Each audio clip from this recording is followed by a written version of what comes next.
next is feudal states. So what was the feudal state? Feudal state, feudal means what? Feudal means outdated, means जो आप आजकल बहुत trend में नहीं है। उस टाइम पे इस तरह के फ्यूडल स्टेट्स हुआ करते थे जो पुराने रीति रिवाजों को फॉलो किया करते थे। तो in this they emerge from a long and continuous conflict between the barbarians and the Roman political institutions after the downfall of Roman Empire. Feudalism emerged as a consequence and compromise. See in this what happened, जब Roman Empire हुआ करता था उस time पे जिन policies पे वो लोग work करा करते थे, एक सर्टेन टाइम आया जब उन पॉलिसीज़ पे लोगों ने वर्क करना बंद कर दिया। रीज़न बीइंग कि मैंने आपको भी बताया था कि उसमें जो किंगडम मोनार्की जो परिवार से लोग चले आ रहे थे, अपर क्लास पीपल थे, they started to mistreat the lower class people.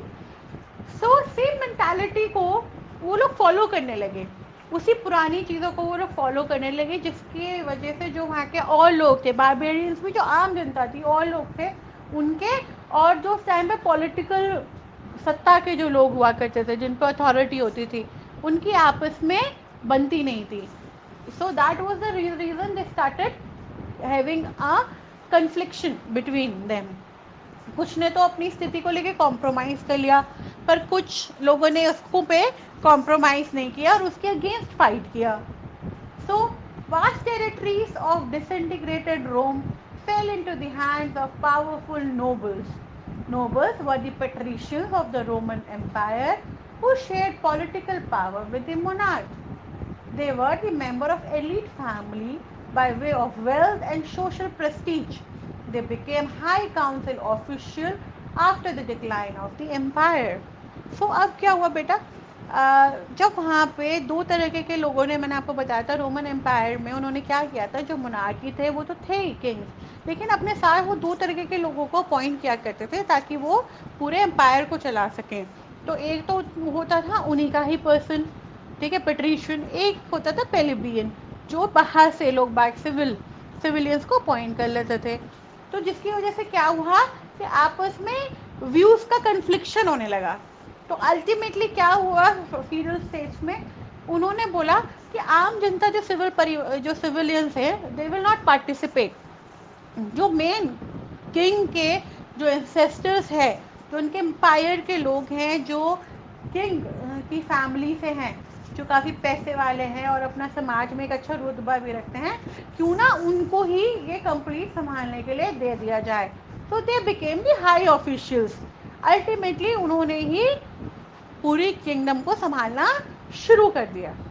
Next chart, students, just try to understand this thing. What happened?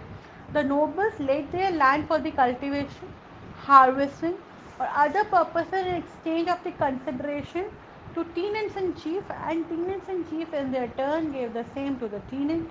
The tenant in turn to the vassals and serfs. Thus, a community hierarchy was set up based on the ownership of the land holding. अब क्या हुआ student, जब इन्होंने complete सारी चीज़ें संभालने के लिए मुनाक को दे दिया, किंग रूल ले आए, तो उसके अंदर उन्होंने एक तरीका बनाया। उसमें क्या था कि जो भी लैंड ओनर्स थे वो जो भी कल्टीवेट करते थे, पहले वो टीनेट इन चीफ को दिया करते थे, यानी कि यू कैन से दैट पटवारी को दिया करते थे, ठेकेदार को दिया करते थे। फिर वो ठेकेदार आगे जाके किंग को दिया करता था और वो किंग वहाँ से और आगे जाके उनको सेल करता था। तो जो प्रॉफिट होता था बाद में जब रिटर्न होकर आता था प्रॉफिट, तो वो फिर से टीनेट इन चीफ को दिया जाता था और टीनेट इन चीफ फिर उन पीजेंट्स और वर्कर में अकॉर्डिंगली वो डिस्ट्रीब्यूट कर दिया करता था। तो दे मेक अ हायरार्की, उन्होंने एक रूल बनाया ताकि बीच में जो लोग थे वो खाए ना कुछ भी, और जो उनके पीजेंट्स थे, वर्कर्स थे, उनको उनका अधिकार पूरी तरह से मिले जो वो मेहनत करते थे। Students, our next topic is nation state. So nation states क्या था? Many factors contributed to the decline of feudalism and the rise in the consolidation of centralized authority, such as industrial revolution and renaissance. A new type of state emerged in England, France, Spain, Portugal, based on ethnic, linguistic, religious and territorial bonds of unity by the name of nation state.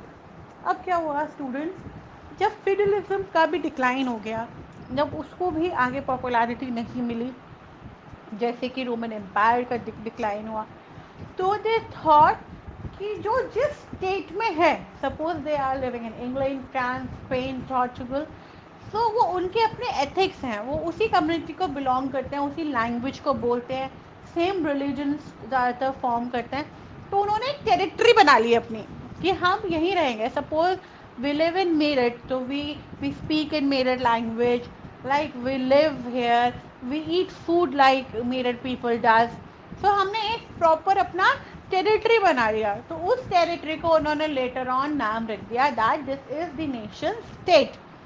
That's how this territorial concept came into force कि एक जगह पे same तरीके के लोग जो same तरीके का बोलते हो, सेम तरीके का रहते हो, ज़्यादातर सेम रिलीजन्स फॉलो करते हो, उनको एक टेरिटोरियल ग्राउंड के अंदर कंबाइन कर देना और उस टेरिटरी को एक नेशन ऑफ स्टेट का नाम दे देना।